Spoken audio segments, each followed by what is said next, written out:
Ms. Scott? Yes. Mr. McCarty? Yes. Ms. Michael Rossi? Yes. Mr. Wojciechowski? Yes. And so I guess just to get back to the folks that are home, and this is being recorded in live stream since we missed this first part of it, the town has to undertake we're under a order for the first.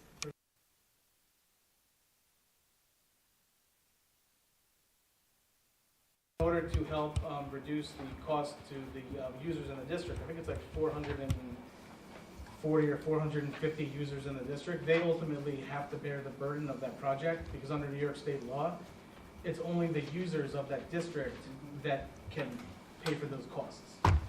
So, this is why we are going to be applying for WIA grants, which will reduce that cost by 25%. That's due on July 28th. We're going to be applying for that. But part of that we had to do pass SECRA, which is the State Environmental Quality Review Act, and there's a 30-day period where we have to circulate and we have to wait to see if any comments or things come back, and at the end of that we can move forward with the bonding that we have to do.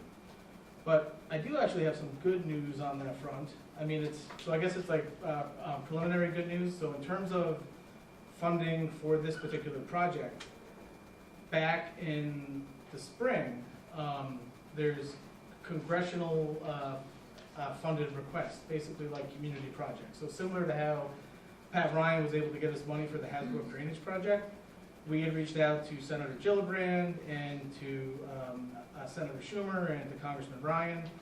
And so this isn't for sure, but in Senator Gillibrand's list that got submitted to the Appropriations Committee for next fiscal year, I was able to get, let's find the amount here. She did tuck in I think it's let me just find it. It's either 6.5 or 6.7 million dollars into her appropriations request to Congress for this project.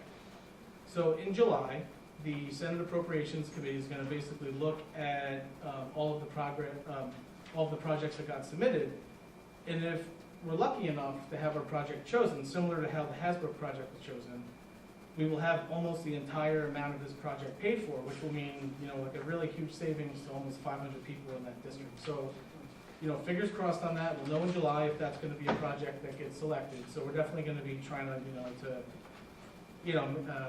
essentially really try to get on the good side of the senator, as well as maybe some of the folks on that Senate Appropriations Committee, because if we can get this, I mean, it's going to save a lot of money to residents over the life of the bond. Okay, So I do think that's good news. Okay, so her office has applied for this on the behalf of the town of Columbus. We submitted there's a community, every year we submit all the projects we have, and we submitted a congressional directed request to her office for this. And she put it in the appropriations request. Oh, okay, so she did it on behalf of. Yes, on behalf of the town, yes, That's what I was absolutely, just yes. clarifying, thank you. Yes, on behalf of the town, yes. The request goes from us, though? The request? Yes, it goes from Yeah, us. So yeah. basically, so they have an application, you fill it out, you submit it. Mhm. And yes, she did submit it. It's in here, it's in this to the request of the Senate Appropriations Committee. Sounds good. So hopefully that works out. Next up, we have another secret resolution for the Beaver Dam Lake and Firth Cliff Heights Sewer District I&I mitigation projects. Again, we're under DEC consent orders on this. So we have to do a similar thing here with SECRA. We have to pass this resolution, have to wait 30 days, and then we are going to be coming back because so far we have not done any bonding resolutions for this. So just to kind of go over the overall list,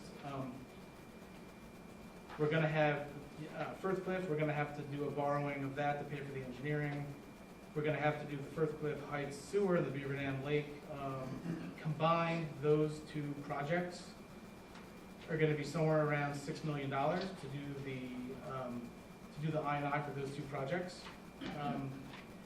We also have, and you're going to see this at next week's meeting, we have Shore Road Phase 2. We're going to have to do an amended bond resolution. You may recall that we decided not to go forward with it because it was like $3 million over budget. So we're going to have to come back and redo that. And then we have 2 culverts. We submitted Bridge New York applications earlier this year for 2 culverts. Taylor Road culvert and Jackson Avenue culvert. It's a state bridge program. And so we're hopeful that we're gonna get the money for those two projects. In fact, we should know in the next week. But, so, as far as the next secret resolution here, this is gonna be for a resolution initiating secret review on Beaver Dam Lake and Firthcliffe Heights inflow and infiltration project, and circulating notice of intent to act as lead agency. Whereas the town board of the town of Cornwall has determined to undertake the Beaver Dam Lake and Firthcliffe Heights sewer district's inflow and infiltration project, and whereas in regard to the said project, the town of Cornwall Town Board has determined to proceed with the application for a grant under the Water Infrastructure Improvement Act, WIA, and whereas this is an action subject to New York State Environmental Quality Review Act, SECRA, whereas the town has caused an environmental assessment form, EAF, to be prepared in regard to this said project, now therefore be resolved as follows. That the aforesaid project is a type 1 action under SECRA, that the town board hereby declares its intent to serve as lead agency in a coordinated review of the action, and directs that a copy of this resolution together with a copy of the EAF be circulated to all involved agencies. Can I get a motion to approve? So moved. Second. Ms. Scott? Yes. Mr. McCarty? Yes. Ms. Michael Rossi? Yes. Mr. Wojciechowski? Yes, and so in similar fashion to the Firthcliffe I&I project, for the Beaver Dam Lake and Firthcliffe Heights, we will be submitting WIA grant applications on July 28th. There may be a couple other projects in that as well, but this is like a big chance to get funding for these projects, up to 25%. And what's good about this round of awards is that the state took money from the Environmental Bond Act, I think it was $400 million, and they added it to it. So this year there's gonna be plenty of money, because what happened last year is our Firthcliffe sewer district, I&I, we scored enough to be awarded, but the state ran out of money. So basically, we were down here, they had this much money. So this year, hopefully with the additional funds, they will get to us, and this will be, 25% of the project cost. And we're talking about very expensive projects to districts that don't have a lot of users in them to pay them back. So we want to make sure we get as much grant money as possible. All right, next up we have the CAC presentation of the tree preservation law and then a Q&A. So I don't know, Carla and Aaron, whoever's going to take part in this, I think you have some handouts. Yes, thank you. So the handout is exactly the same as what's going to be presented on the screen, and I distributed 2 copies, one for each side of the room for the public. Okay. Okay, so first I want to thank Supervisor Wojciechowski, the town board, Councilor Gaba, for providing the CAC with this opportunity to talk about the draft tree preservation local law that has been presented to the town. I'm going to start off with the first slide, which will give you an overview of what the background on this. So this began back in, as far as I can recollect, from the memos that we did in the spring 2021 with a request from former Supervisor Randazzo, who sits here today, with a request to review tree ordinances, because it's something that's been something that we've been thinking about for a long time. We have the natural resources inventory in place, the open space inventory. We have all these environmental related planning documents, so it's all linked in with that. We reviewed 9 ordinances. Councilor Gaba prepared a first draft. Then we formed a tree ordinance working group, which included myself, Vice Chair Aaron Silquini, who's right there, Edward Warren, CAC member, and also Village CAC trustee David Carnwright, who's our liaison in the village. And we also had some additional input from certified arborist Angelo Shimbari, environmental planner and former CAC member John Midler, and research that was conducted by Aaron to develop the next iteration. That 22 very large page draft was submitted to the supervisor and to the town board CAC liaison, Ms. Michael Rossi. And of course, it was very complex, too complex, had to be narrowed down. So it was provided to the planning board and the planning board Councilor Cordisco, and they narrowed it down to a 6-page version, which we then added on a few pages to, in keeping with the format of the current local law, which is very reliant on the definitions. The definitions are very important to this local law. If you want to understand it, like really look at the definitions, and then everything goes back to that. It's almost like a math problem. So that's just the background on it. Okay, so one of the reasons why we do this is because people love Cornwall. And the reason people love Cornwall is because it's so incredibly beautiful. And part of that natural beauty is the forested coverage that we have. We are home to lots of animals and native plant species that are protected by the DEC that call this place home, in addition to us humans that love it. And then here's what matters. So today, that's a picture from today when I was driving very bad. I was very safe when I took it. But those are the fires from Quebec. And you can smell the smoke all the way down here. It was even worse up in Albany today, or north of Albany, where I was. So today, our Cornwall trees are doing like quadruple, quintuple duty in removing those air pollutants that we are getting down from the northern fires. The other bit that really highly influenced the development of this tree local law was the golf course and the unexpected removal of more trees than anybody had anticipated, and the shock that it was to the community. So balancing, it's all about balancing development while preserving our quality of life, the natural beauty that we have, but also really when it comes to climate change and the laws that are being passed by the state right now, we have a role to play in reducing greenhouse gas emissions, sequestering carbon, and our trees do that. So the intent is listed right here. It is, trees do a lot of work for us: natural windbreaks, fire pollutants, protect watersheds, natural noise barriers. They have a lot of really great qualities. They also increase economic value to main streets, to our homes. So they bring all these values with them, and all they do is grow. Hopefully they don't fall on our houses. That's when we don't like them. But if we plant them in the right spot, it can be, a really beneficial relationship. And I firmly believe from my work with NYSERDA, because my professional hat is to work day in, day out with state agencies like NYSERDA, the DEC, Climate Smart Communities Program, and with the New York State Clean Water, Green Air, and Green Jobs Bond Act. By us having not just all of these environmental planning documents that we have, but a tree preservation law, it's positioning us for funding if we choose to use funding that's coming down the pike for open space conservation and recreation. So there are lots of reasons why we should think about protecting our trees. So I'm going to hand it over to Aaron to talk about one of the value propositions that we have with trees. So this is just brief data that's taken from the USDA Forest Service iTree tools, which anyone can access online.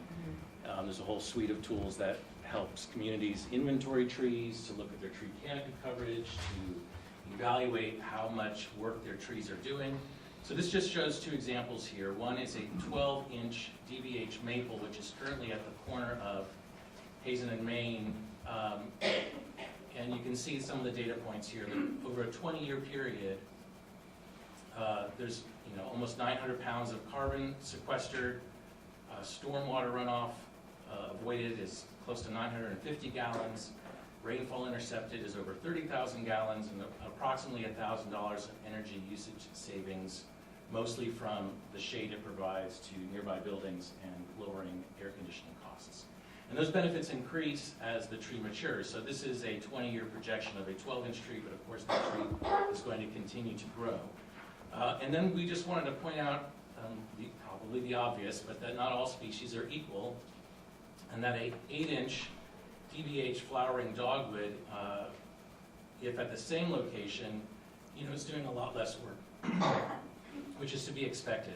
The point being that replacing, when we talk about replacing trees, if trees get taken down for any sort of land development activity, we need to be careful to replace those trees with trees that will eventually do as much or more work than the trees that are being taken down.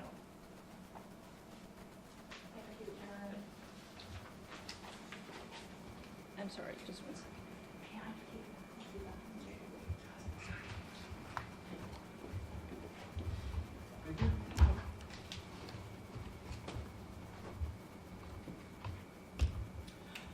So this is just a reiteration of the size of the tree does matter. The larger the tree, the greater capacity that it has to grow, the more it can sequester greenhouse gases from the air, and they do a better job for us. And there are lots of pictures here. You go from left to right, and then down to the bottom, left to right.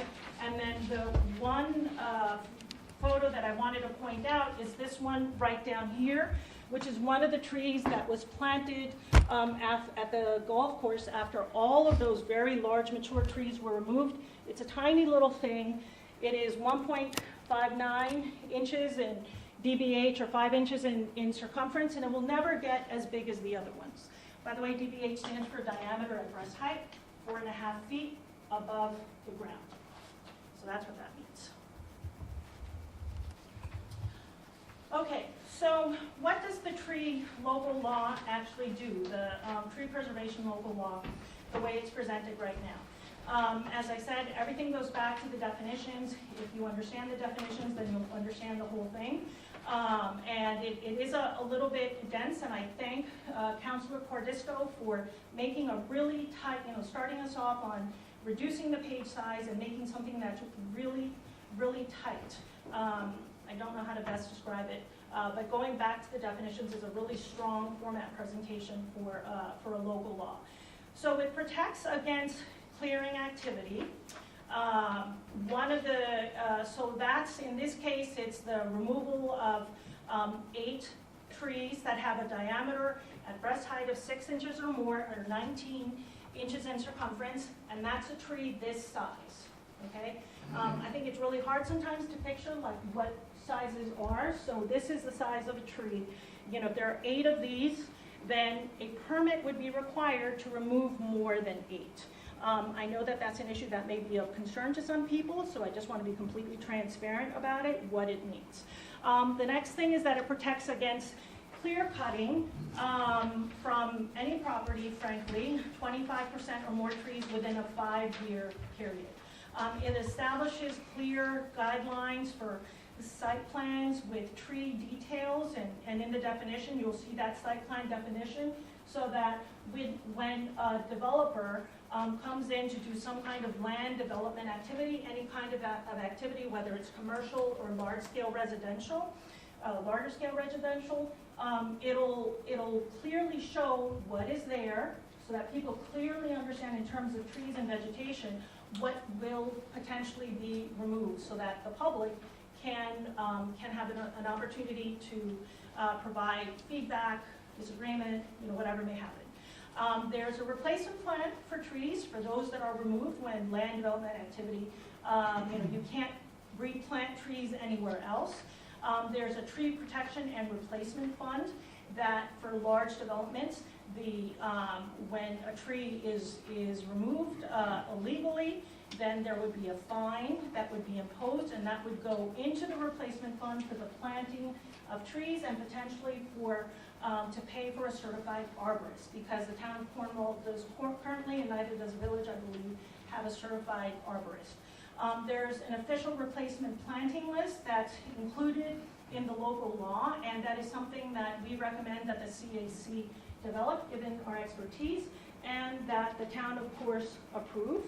And then there are really excellent definitions to protect trees as part of land development activity, like critical root zone, buffer zone, all these things that need to be in a preservation local law. So yes, the second to last bullet is about the CAC developing the replacement planting list, which would be approved and adopted by the town board. And then there's also this concept of a tree bank, where locations would be identified where replacement trees could be planted if they cannot be planted on the area of development, and they can be on municipal property. We have the CAC threw in this concept, which I know may be a little bit challenging, but it is possible to implement, of also having the tree bank list locations on private property that where a tree would be really beneficial. A large mature tree, once it gets mature, could be planted. So that's the concept that we have associated with that. I don't know if that's the last slide. It is. Okay. All right. So in essence, we consulted many ordinances in developing this.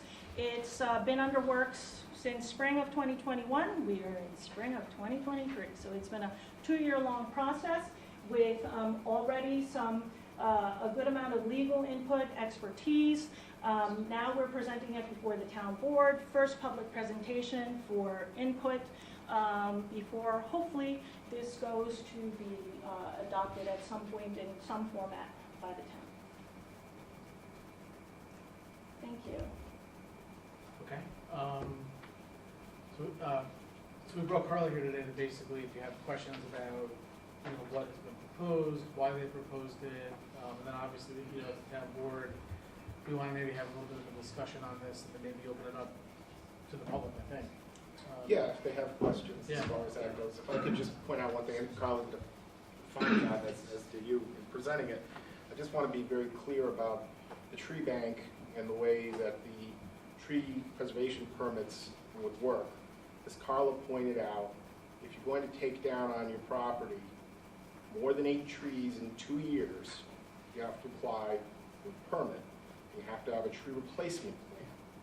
So over those 8 trees, every tree you take down, you got to plant another tree on your property to take its place, or you have to pay to the town board would have to come up with what the appropriate per tree fee is, an amount of money so that the town could plant the replacement trees.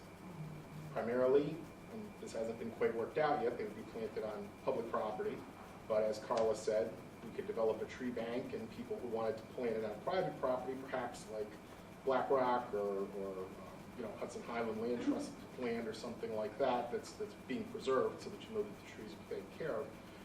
The town would take the funds, and you have a 1-for-1 replacement of the trees, so you have no net loss of trees in the town of Cornwall as a result of tree removal. And that's kind of the heart of the plan here. There's many other provisions to it, as Carla pointed out. If you read through the definitions, you get a really good idea.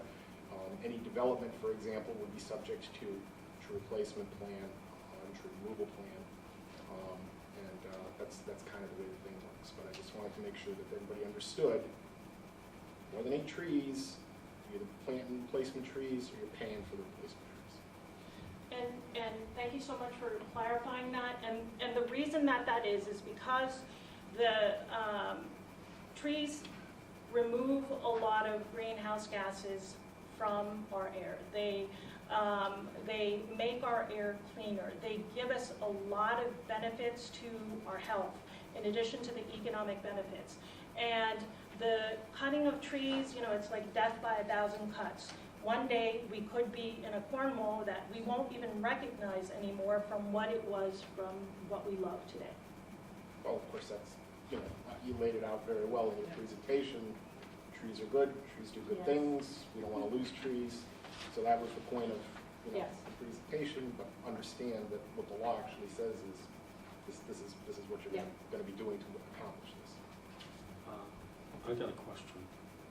Have you consulted with Black Rock Forest personnel all, because I know they do a lot of forest preservation up there, and they got timber conservation programs with actually forest, the woods, and with partial tree removal of, you know, of snags and, you know, other invasive species. So there's a lot of tree removal going on in Black Rock, and that's in Cornwall. So have you consulted with Black Rock Forest? About But whether that's- they would be subject to, or how they would be subject to this. Correct. My understanding is that so the answer in discussing this in full with them, no, we did start this effort when Francie Schuster, who worked for Black Rock Forest, was on the CAC, and she was aware and in support. And through her, we knew of the support of William Schuster, who used to be the executive director of Black Rock Forest. So in that way, we kind of semi-consulted, but Black Rock is also very good about working on replanting trees. Yeah, so there are, like Boy Scouts typically tend to do some kind of project. It's either bridge building. My son actually will be planting, I don't know how many trees as part of a reforestation effort after removing invasive species. I'm just like to see, like, you know, because there's a whole new board up there, new director, and Yeah. so on and so on, and I'd definitely like to see you reach out to them and all of Absolutely. Matt You're Brady, the absolutely forest right. manager, and, you know, get his opinion on this, Okay, because I know they do a lot of forestry work up there. yeah. Yeah, no, we can certainly do that. Talk to Black Rock Forest. Are there any other organizations that we should be talking to besides Black Rock Forest? I mean, obviously, we've got, you know, Siena Casa and HHLT. I mean, I'm just trying to Orange think of County others. Land Yeah, Orange County, yeah, maybe the, you know, Orange County yeah. Planning, Supervisor, Department of Planning? Storm King Art Center, as part of their implementation of their master plan, they've already removed some trees, they'll be removing and replacing other trees, so it might be worth having a conversation with the art center as well. Yeah, actually, I mean, the fact that right now they have a parking lot on the south lawn that they're gonna, I think, convert back and I believe plant more trees there. And they have, we did see those plans, you know, they were shared with the public, and they are replacing a good chunk of the trees that were in the parking lot area, but I don't know if it was a one-to-one or what the size of those trees are. You know, Steve, if this came into effect, this isn't gonna have to look back, so it's gonna basically be. It's only Good, prospective. yeah, prospective, okay. Just as a point of information on the whole thing, so this, obviously, anything that falls under DEC or the regular seeker rules would supersede that. This is the local law. Big Local law. projects would fall under seeker and also the DEC.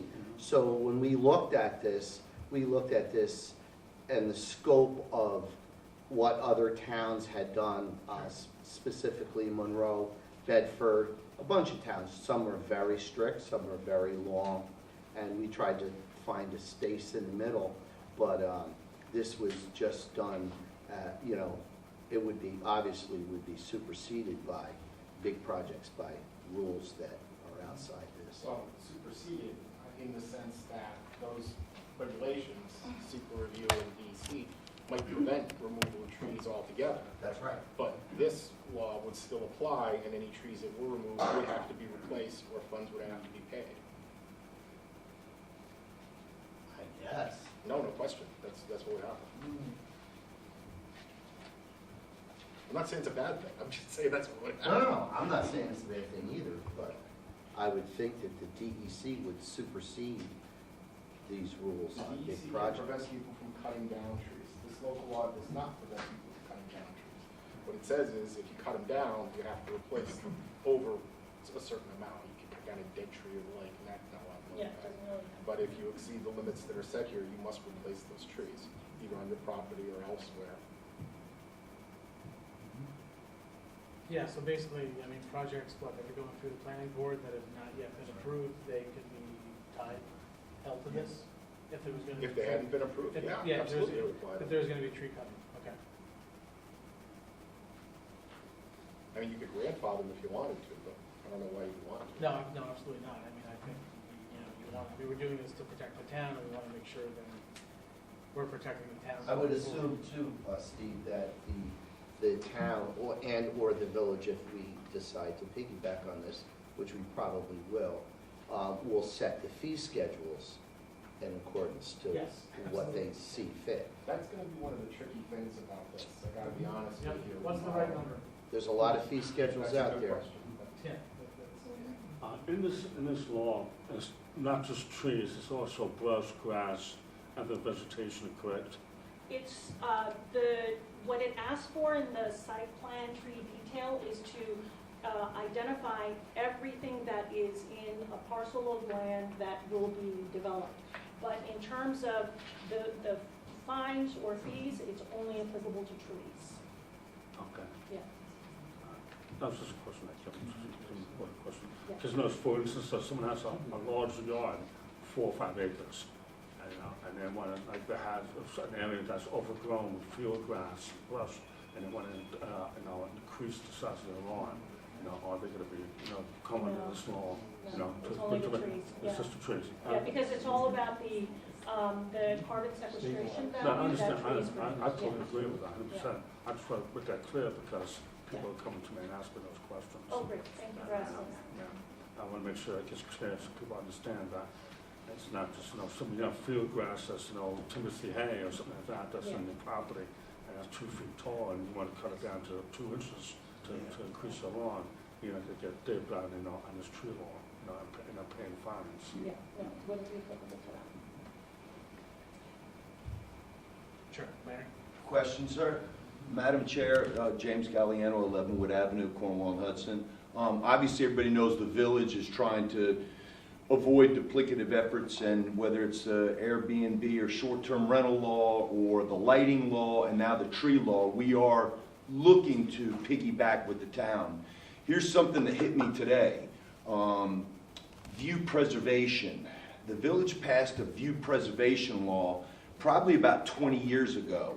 And a lot of residents come to me and they're on Braden Place or on Bayview or on Grandview, and they want to clear cut the tops of trees of neighbors down below them. And the view preservation law, and Counselor will certainly understand this, only applies to the public interest and public view. Are we looking at that with this when somebody comes and says, hey, I want to have a good view along this lane right here. It's a public thoroughfare, and I want these trees cut down or trimmed. I grapple with that all the time. Is that something that we're thinking about in this, or is it something we shouldn't worry about? So a couple of things immediately come to mind.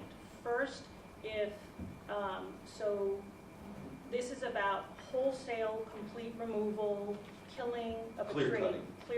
Killing of a tree, whether it's like large-scale clear cutting or, 8 trees over a 2-year period.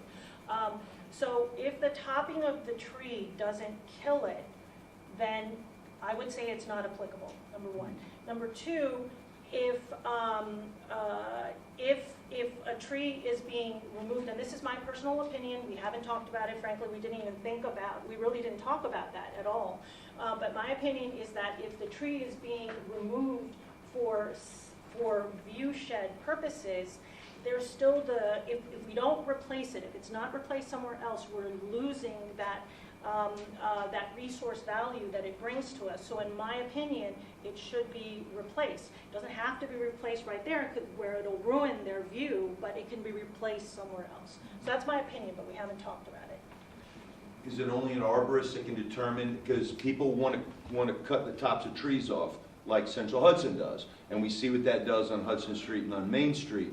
Is that something that we should hire an arborist or have an arborist on hand to look at? Because I have a lot of residents that want to do that. My concern is if you cut the tops of the trees off, it's got to damage the tree. Maybe we require them to plant 2 trees somewhere else. Is that kind of the thought process on how this would work? I think that's a wonderful topic to bring up, and it's part of the whole public discourse in fine-tuning the current draft to meet the needs of the town and separately the village. So I think it's great to think about that. Thank you. Yeah, in fact, one of the things that we're grappling with is, how involved to get an arborist or other tree professionals, because what we've discovered is that there's actually not a lot of them in Orange County. And so if you're going to require, residents to to get arborists to do tree plants and do other things, you know, are they even gonna be able to find one? So this is something that we have to sort of grapple with. One of the, I'm Yeah. sorry to cut you off, Sure. please finish here. No, you go. One of the things that the CAC did when they revised the law was they took out the requirement that the tree preservation and tree replacement plan be prepared by a certified arborist, which means you can have an engineer, a landscape architect, anyone who's got sufficient knowledge to prepare the plan provided on behalf of an applicant, which is going to save substantial money and time because, as Josh points out, there just aren't that many certified arborists around to take a look at it. And if I could just say one more. Yeah. Viewshed local laws are related to tree preservation local laws, but they aren't quite the same thing. If the town is interested in maybe the village together, I don't know, preparing a viewshed local law to add to their codes, I think I would do it as a separate chapter, maybe right after this chapter, a whole separate subpart of it, but to try to knit viewshed considerations very different than tree preservation considerations. You can, I'm sure, appreciate that, as long as, from tree preservation's point of view, as long as the trees are there, you don't care what the viewshed is. Viewshed, on the other hand, you're like, oh, you know, we're just property values, we're interested in community character, you know, and of course you have to take into consideration damage to the trees when you do it, but it's a little bit of a different thing. So I would draft that separately from this. I would not suggest trying to knit it into the fabric. And then do you have to pick like specific view sheds and then delineate them? You would want to identify what you don't pass these local laws to help individuals purchase property, which is enhanced by viewshed. You do it because it's kind of a, you know, that's the ridge line, that's the river view, that's, you know, and so you have to kind of identify them and lay down requirements, whether it's a special permit or you're going to have an overlay district where certain regulations apply and certain don't. It's just a whole different rubric of laws than tree preservation. So I mean, they're related, yes, but not the same thing. I would keep them separate. It's definitely something to explore after we do this. Yeah. Yes. So, sitting here listening to all this and looking at that, I'm concerned because, you know, in one sense, this would have been great for what happened to the golf course. That's good. It's good looking forward to commercial property. I think some of what's in here upsets me greatly because behind my house, between my house and the slate mine, there are a lot of dead trees that are coming down. There's a tree on my property that I had to have a limb cut off a couple of years ago. I have about 8 Rosa Sharons that are infringing on my property that I intend to cut down.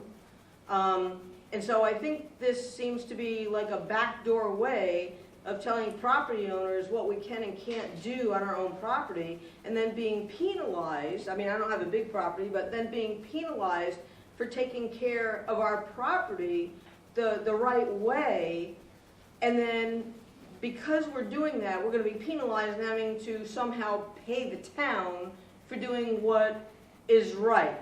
I don't think that this is right the way it's presented, because for years, 20 to be exact, maybe 25, I've been complaining, and my mother before me, about my neighbor's hedges that are 12 feet tall and about 4 feet wide and obstruct my view and my other neighbor's view from speeding vehicles going up and down Main Street.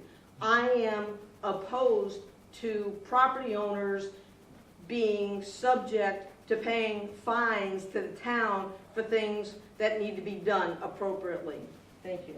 If I could respond first to just one part of that, this does not at all impact dead trees. Dead trees are dead. They've ceased to provide any value whatsoever. So this is all about living healthy, preserving living healthy trees and replacing those living healthy trees. So there would be no impact related to that. But if I cut down my living Rosa Sharons that multiply like rabbits, then you're going to penalize me, and I'm going to have to pay so that trees can be planted somewhere else in the town of Cornwall. I don't think that's fair. That's not a tree. Rose of Sharon is not a tree. Depends on and how you so look it's- at it to no, some it's- extent. Taking a it's branch not. off a tree is not removing a tree, it's just taking a branch off a It's- tree, it would not apply. So Rose of Sharon is not a tree, so this local law would not be applicable to things like shrubs. The only reason that shrubs are mentioned in here or other vegetation is related to the site plan tree detail. That's all, to find out like Come what's by on the way. 73 Mallard Avenue and see how tall those bushes, trees are. Again, I'm just appalled that we're trying to feed money into the town coffers from private citizens who pay enough in taxes here just to fund the town. I'm sorry, that's my point of view. I mean, you're entitled to your point of view, that's fine, that's happy here, but I just want to make clear on the issue of the fees for cutting down trees. That doesn't go to general fund or anything. The money, under the way this is structured, would be set aside, and it would be used solely to purchase new trees and for maintenance of existing trees. town Right, trees. wherever the town wants to plant them, that's what I'm telling, I understand Okay, that I thought completely, I'm that- not stupid, I'm not ignorant, I understand that. I don't think I should have to pay, as a taxpayer who pays enough in taxes, just to support and supplement the town's budget. I think there's other ways the town can supplement their own budget. Yes, actually, Nancy?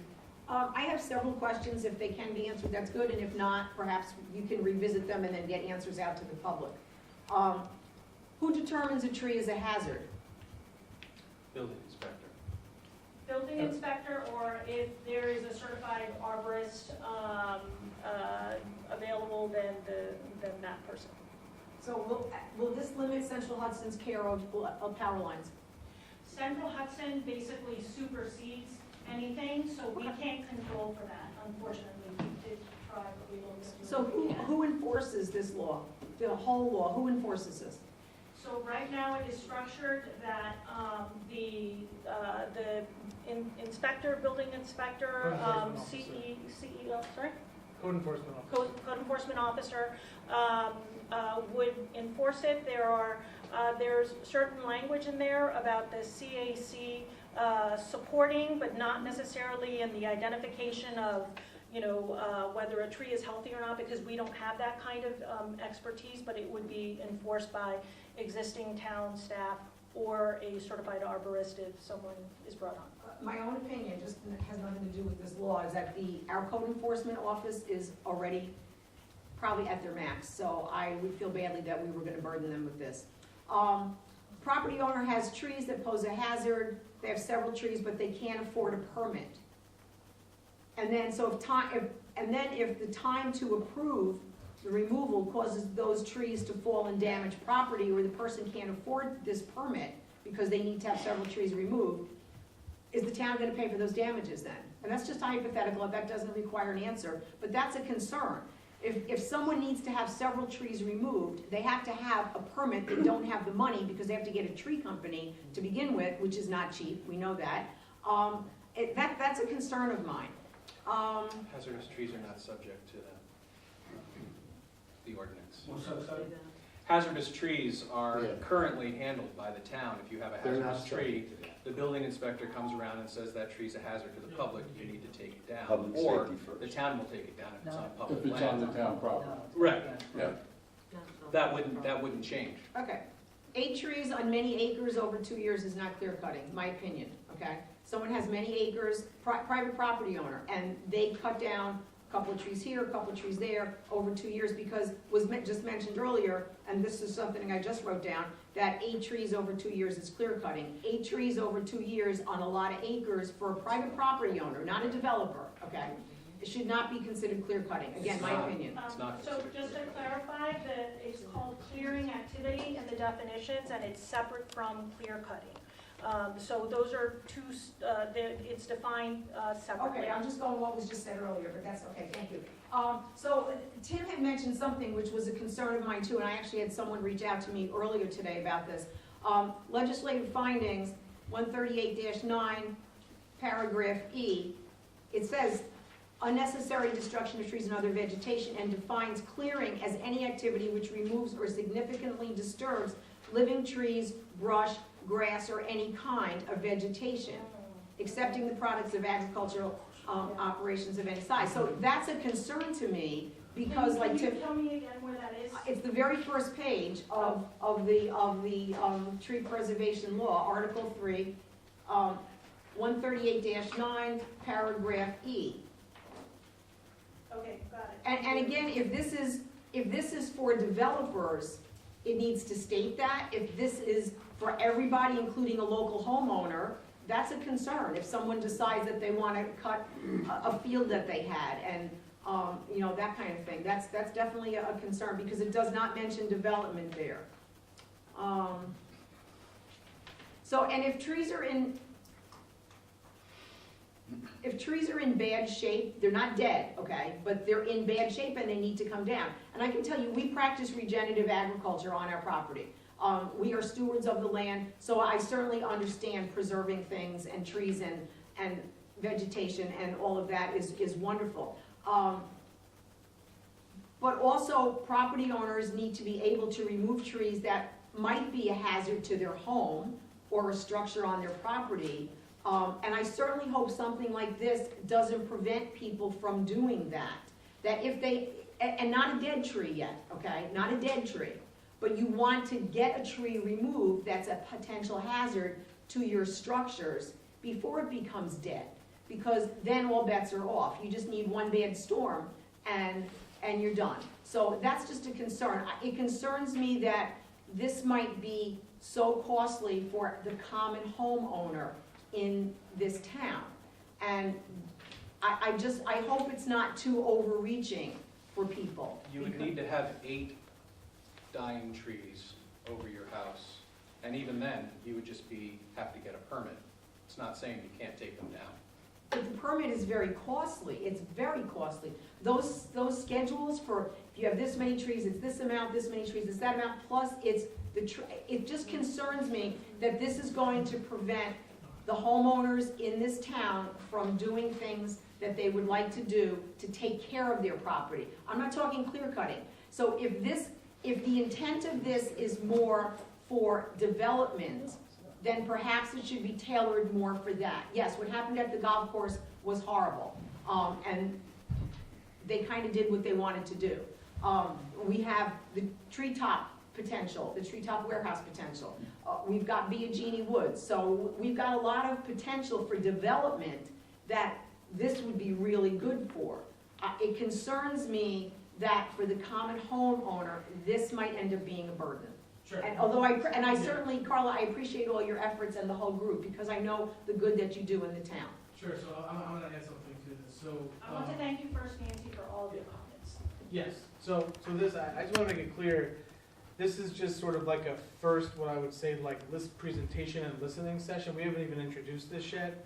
We haven't even had a public hearing yet, but we wanted to do this because, you know, look, developers are developers, and obviously, you know, we wanna make sure that we protect our community, but as far as, you know, residential homeowners are concerned, yes, we have these very same concerns, you know, that you're bringing up, but we have to strike the right balance. We don't know if 8 trees is the right amount, but, you know, before we go any further, before we introduce a local law, we wanted to hear from the residents. So I'm glad that you came out. I know we've all been taking lots of notes on this. And so the board's got to decide now, are we going to amend this before we introduce and go to public hearing? And you can always go back, even if, it, you know, and make further changes after you have the public hearing before you. Oh, sure. So, but this is just the first step. So, you know, I really appreciate all the comments we've gotten from residents. One of the things I want to Yes, sure. Carla and Yeah. Ted, excuse me, is that I urge you guys to reach out to Matt Brady. Matt Brady is the forest manager of Black Rock Forest. And Matt, I do a lot of trail maintenance with him up there, and he pointed out some really interesting stuff that's invasive, like, it's almost like a small little larval beetle bug that's really attacking the birch trees. And when it does, it goes into the leaves. And you can tell it's attacked because the leaves curl and they turn black to get the close. And unfortunately, it's going to kill a lot of the birch trees off, and they don't know how to stop it. You know, it's an unfortunate thing, and it's running rampant in Black Rock Forest right now. Yeah, I was going to say that piggybacking on what you said earlier, you know, that it's the board's prerogative to sort of convene a stakeholders meeting and to bring people like Black Rock Forest to the table and other potential stakeholders, so everyone's sitting and looking at this and talking about it and sort of registering their concerns and thinking about specific things like what you're talking about right now, Tim. Yeah, it's amazing how many trees are, there's literally hundreds and hundreds of trees are being affected up there right now. so- The beech leaf disease you're Beech talking leaf, about? yeah. Yeah, it's pretty bad on both sides of the And river. it's real bad, Yeah. unfortunately. And according to Matt, there's really no fix. There's nothing that can be done about it at the moment, yeah. I know they're working on supposed up in Syracuse, when he went to school, he went to Yeah. environmental It's a conservation. nematode, it's a small worm that gets. Yeah, exactly, that's it. People are Yeah. learning a lot right now. Councilwoman? So I have a few questions. The first question is, how did you arrive, how the committee arrive to a number of 8 trees? That's the first question. So, as we said, we reviewed at least 9, the first 9, and then we moved on to including town of Monroe, I think like at least 3 or 4 others.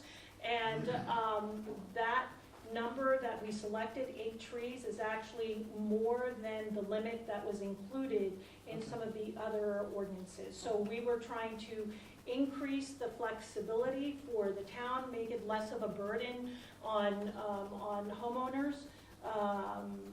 But that's how we arrived at it. Okay. And I'm definitely hearing there's concerns between residential versus, commercial, large swaths. Have we looked at, I think I asked this in 2021, have we looked at like maybe a number of trees per acre, or as far as a number? Again, I'm hypothetically asking because I'm thinking 8 trees on 5 acres versus 8 trees on 1 acre. Aaron, That's a will big you- difference. Will you remind me? Yeah. That's definitely something to think about as you talk about this more. There are many ways that people are slicing and dicing how to count the number of trees.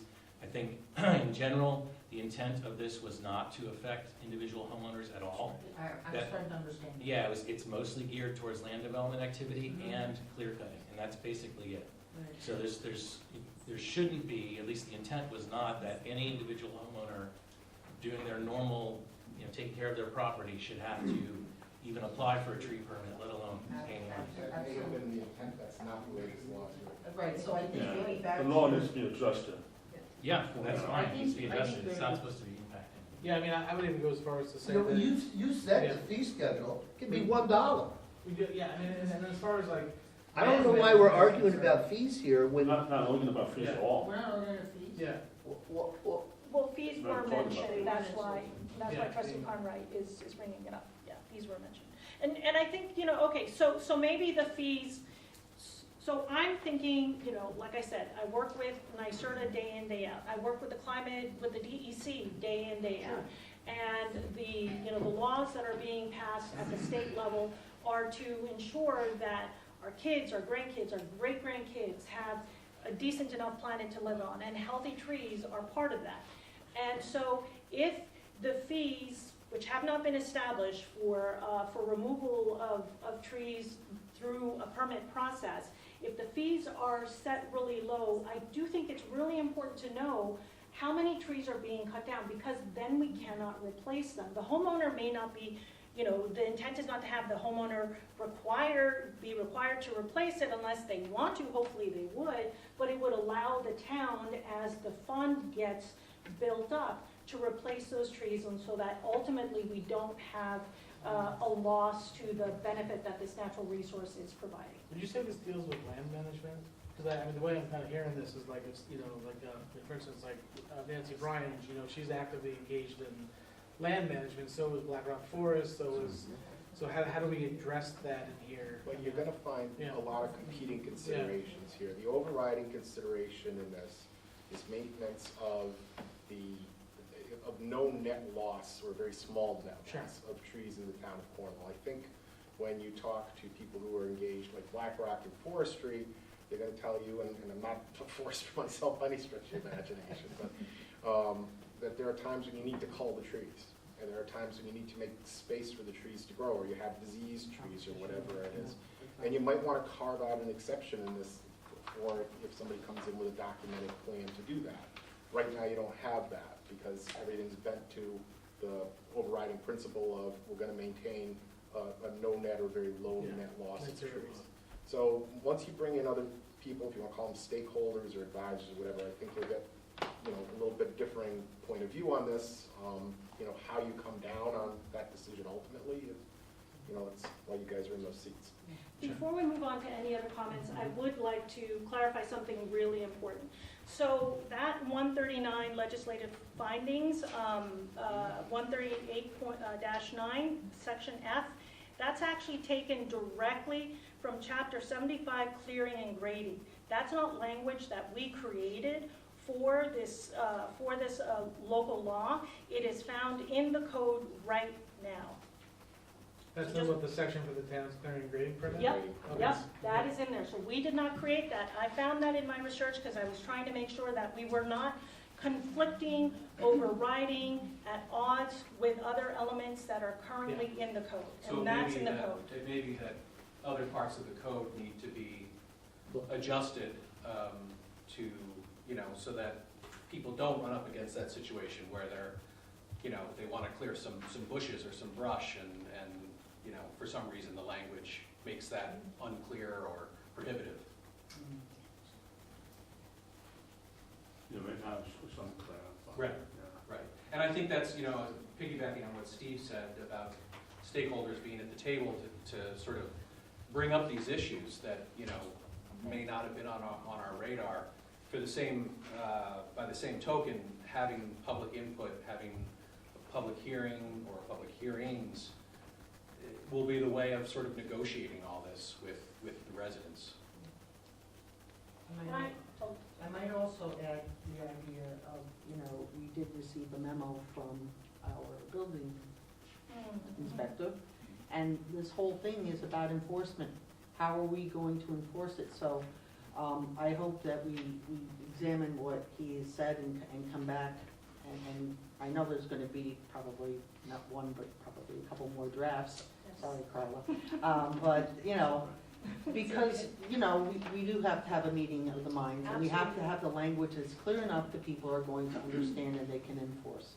Because I've seen some things where people's trees have been, you know, by accident, cut down, and they're trying to figure out, you know, how they're gonna replace the trees, and they don't know the diameter of the tree. So I was at a planning board meeting last night, and it was, I think that's the Quite. easiest part, in my opinion. well, And you can, it's not easy. allow me to finish. It's part of, that's gonna be the last stages, and Sure. we could always reach out to the other towns, which we did. We did look at the Mhm. Monroe Oh, and yeah. Bedford and all, and see how they proceed with that stage of, you know, implementing, and we'll Understand. take it from there. We just look for ideas, and we can take care of it. And ultimately, the fund is meant to be replenished, or meant to be set up and replenished by fines that are imposed on large developments that don't follow the law that the town has. So at the beginning, Mhm. there will be a cost. Over time, the idea is that the town will have a fund that will pay for additional arborist inspection services, so that it is not ultimately borne by the inspectors, because yes, they're way too busy. Exactly. Thank you. Yeah, so I just wanted to, so obviously we do have this memo. I'm already seeing some things in here that we'll have to talk to John Hand and Gary to put this together, but there's already some, because they probably saw this like Chapter 75 piece, and then I'm looking at the memo, and I'm thinking, well, this doesn't apply, and so we're gonna have to, you know, because they also have to deal with like the clearing and grading permit, they would have this, they have other things, so we're gonna have to see like, you know, because again, if we can't enforce it, then it's gonna be no good to anybody. So we're gonna have to make sure that, Except that if you don't have something like this on the books, of course. then when you need it, you're not gonna have it there. Yeah, we just need to make sure that they, because I'm already looking at this and I'm seeing some things that maybe they don't understand about what's in here, so we're just have to have a conversation about. Happy to do so. All right, is there anything else? No? Thank you for Thank your. you. Thank you, Carla. Everybody Thank you, for your CAC, time. Aaron. Thank you for your thoughtful questions, and thank you so much to Trustee Carnwright and the rest of the working group, and also the mayor's support. It means a lot to us because we all want to love our beautiful place that we live in. And Carla, can Thank you. you give me a copy of this presentation so I can put it Yes, up I on the will website? email that. Okay. Let's see, I don't know how to get my can I don't know how to undo this. Yeah, actually, yeah, we're gonna leave this in a second too, so Okay, if you just wanna, do I just pop it out? yeah, you can just pull out the thumb drive. Yeah, right there, in front. Cool, okay. All right, so that's the last. Thank you. Thank you, Carla. Thank you. Is there any public comment before we move into executive session? No? Oh, sorry. Okay. All right, can I get a motion to go into executive session to discuss matters relating to the proposed acquisition, sale, or lease of real property which if publicly discussed would affect the value? So moved. Yeah, I did. Can I get a motion to approve, or to, I'm sorry, go into executive session? All right, Yeah, can we get a so we second? get a Can second? we get a and- second? Hello? I get a second? I'm gonna second, but on elected officials only. Okay. I'm sorry, Tim, what did you say? It's only elected officials. Oh, what does that mean? I'm not clear. Elected officials only. Ms. Scott? Yes. Mr. McGinnis? Yes. Mr. McCarty? Yes. Ms. Michael Rossi? Yes. Mr. Wojciechowski? Yes. And you'd like to invite? Yes, I'd also like to invite the mayor into executive session. Thank you. He's an elected official. Who's wasn't the Oh, elected okay, official? I'm like, what? Yeah. Okay. Didn't know, okay. Understood. We're trying to make life a little easier, and this, it's just really disappointing and concerning. This childish behavior does not stop. All right, so we're gonna be down here, so if everyone We could, have a room. yeah, we're gonna be in here.